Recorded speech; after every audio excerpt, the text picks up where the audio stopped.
તો મેડિકલ કોલેજના સરકારી તબીબોને લઈને ઘટસ્ફોટ થયો છે। રાજકોટના સરકારી તબીબોને લઈને મોટો ઘટસ્ફોટ થયો છે। ખાનગી હોસ્પિટલમાં પ્રેક્ટિસ કરતા હોવાનો ઘટસ્ફોટ થયો છે। ડોક્ટરોના નામજોગ એક લેટર વાયરલ થયો છે, જેમાં 19 જેટલા તબીબોના નામ છે। ડીનને તેમાં અરજી પણ કરવામાં આવી છે। સર્જરી, મેડિસિન અને રેડિયોલોજીના તબીબોનો તેમાં સમાવેશ થાય છે કે જેઓ સરકારી હોસ્પિટલમાં સરકારી તબીબ હોવા છતાં ખાનગી જે છે તે પ્રેક્ટિસ પણ કરી રહ્યા છે। રાજકોટની પીડીયુ મેડિકલ કોલેજ વિવાદમાં આવી છે। વિવાદ એટલા માટે છે કારણ કે અહીંયા ફરજ બજાવતા સરકારી ડોક્ટરો છે ખાનગી હોસ્પિટલોની અંદર નોકરી કરતા હોવાનો એક લેટર છે તે વાયરલ થયો છે। આ વાયરલ લેટરની અંદર 19 જેટલા ડોક્ટરોના નામજોગ છે તે ફરિયાદ કરવામાં આવી છે। એટલું જ નહીં પરંતુ મેડિકલ કોલેજના જે ડીન છે એ ડીનની સાથે સાથે સિવિલના સુપ્રિન્ટેન્ડન્ટ છે તેમની સામે પણ આક્ષેપ કરવામાં આવ્યા છે।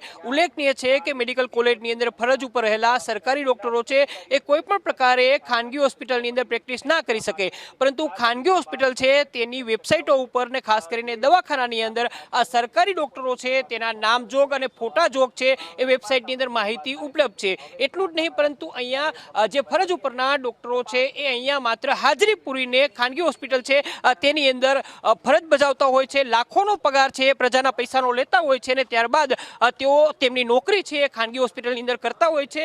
ડીન સહિતના સુપ્રિન્ટેન્ડન્ટ છે તેની સામે આક્ષેપો થઈ રહ્યા છે। એટલું જ નહીં, ડોક્ટર દોશીના નામે આ આક્ષેપનો જે લેટર છે એ વાયરલ થયો છે મીડિયા સુધી। ને એટલું જ નહીં પરંતુ આરોગ્ય વિભાગના અધિકારીઓ છે તેના સુધી આ લેટર પહોંચ્યો છે। જે લેટર છે તે વાયરલ થયા બાદ હવે મેડિકલ કોલેજના જે સુપ્રિન્ટેન્ડન્ટ છે અને ડીન છે એ અહીંયા મેડિકલ કોલેજ ખાતે પહોંચી ચૂક્યા છે। મીડિયાની સાથેની વાતચીત તેમની શું થાય છે, તેમનો શું ખુલાસો છે તે જોવાનું રહેશે। પરંતુ અત્યારે રાજકોટની જે સરકારી મેડિકલ કોલેજ છે એ આ લેટરના કારણે વિવાદમાં આવી છે। કેમેરામેન માધવ ભટ્ટ સાથે મયુર સોની, સંદેશ ન્યૂઝ, રાજકોટ।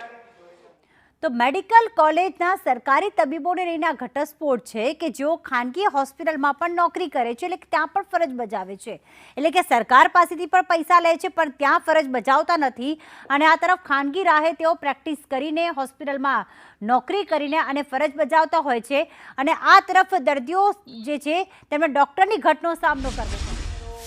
પાસ આઉટ થાય એને કે 1 વર્ષની એસઆરસી હોય છે અને પછી ગવર્મેન્ટ આસિસ્ટન્ટ પ્રોફેસર તરીકે નિમણૂક આપે છે। એની આ જે બધા લોકો છે જેના નામ અથવા તો જેની યાદી બહાર આવી છે એ સરકારી હોસ્પિટલના તબીબો છે, મેડિકલના તબીબો છે, કઈ બંને બાજુના છે। બરોબર છે। કયા કયા વિભાગના જે આ તબીબો છે એમના નામો સામે આવ્યા છે? તમે ઓલરેડી પેપરમાં આપેલું જ છે કયા વિભાગના છે એ ઓલરેડી છે જ। કેટલા ડોક્ટરોના અંદાજિત નામ સામે આવ્યા છે? આરોગ્ય વિભાગ તરફથી કોઈ આમાં સૂચના આવી છે? આરોગ્ય વિભાગને પણ પત્ર લખ્યો છે? હજુ નથી આવી જશે, પણ અત્યારે અમને તપાસ માટે અત્યારે મળ્યો છે એટલે અમે તપાસ ચાલુ કરી દીધી છે। એટલે આ ડોક્ટરો છે સિવિલ હોસ્પિટલની અંદર કઈ કઈ જગ્યાએ ફરજ બજાવે છે? હાજર હોય છે, નથી હોતા, શું હોય છે? એ માટે તો તપાસ કરવાની છે, એને તમે તપાસ કરી છે। હા, બરાબર જ છે। હા, આવે છે। હાજરી પુરાવતા હશે કે નહીં પુરાવતા? હાજરી બાયોમેટ્રિકમાં પુરાવે છે અને પુરાવે છે। ઓલરેડી બાયોમેટ્રિક બધી જગ્યાએ લાગેલું છે એ, અને હવે તો જે એનએમસીના નિયમ પ્રમાણે મોબાઈલની અંદર જ બાયોમેટ્રિક્સ હોસ્પિટલમાં આવીને જ કરવાનું હોય છે, અને એટલી રેન્જમાં જ બાયોમેટ્રિક થઈ શકે। બેન, આપની વાત સાચી છે, પણ આ જે તબીબોના જેના નામ છે એ તબીબોના ખાનગી હોસ્પિટલના જે વેબસાઇટ છે તેની ઉપર પણ નામ બોલેલા ફોટોસ છે। હકીકત શું છે આમાં? તમારી દ્રષ્ટિએ શું હકીકત અત્યારે પ્રાથમિક તમારી સામે શું આવ્યું છે? પ્રાથમિક અમારી સામે જે તમે પેપરમાં મૂક્યું છે એ જ મારી સામે આવ્યું છે, અને એ પ્રમાણે જ અમે અત્યારે તપાસ કમિટીની નિમણૂક કરવા બેઠા છીએ, અને અમે હમણાં જ તપાસ કમિટીની નિમણૂક કરી અને તાત્કાલિક રિપોર્ટ તૈયાર કઈ રીતની હશે અને કેટલા સભ્યોની એ નક્કી કરવાનું છે, અત્યારે બાકી છે। એટલા માટે તો બેઠક કરી તમારી સામે જ છે। પ્રાધ્યાપકો માટેનો નિયમ શું હોય છે અને કેટલી કલાક રહેવાનું હોય છે? શૈક્ષણિક કાર્યમાં કેટલી કલાક જોડાવાનું હોય છે? કોઈ હોસ્પિટલના કામકાજમાં કે કોઈ પ્રેક્ટિસ કરવા માટે કેટલી કલાક રહેવાનું હોય છે? નિયમ પ્રમાણે ગવર્મેન્ટમાં બધી મેડિકલ કોલેજમાં જોવા તો 9 થી 5। 9 થી 5 એ પછી એ ખાનગી પ્રેક્ટિસ કરી શકે કે ન કરી શકે? નિયમ શું છે?